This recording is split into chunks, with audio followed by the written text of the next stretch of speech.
பாருங்க ஹாயா படுத்துக்கிட்டு டிவி பார்த்துக்கிட்டு இவன் தாங்க ஜாலியாக இருக்கான். நீங்க வேற மழை வந்து சூடாக செஞ்சுக்கிறீங்களா? தம்பி கேட்டு இல்லைன்னு எப்படி சொல்கிறது. ஸோ சூப்பராக ஒரு டிஷ்ஷு.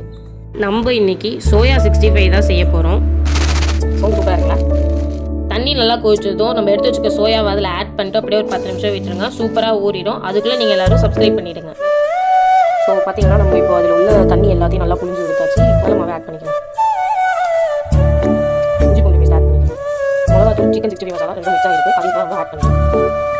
கார்ன்ஃப்ளவர் மாவை ஆட் பண்ணிக்கலாம்.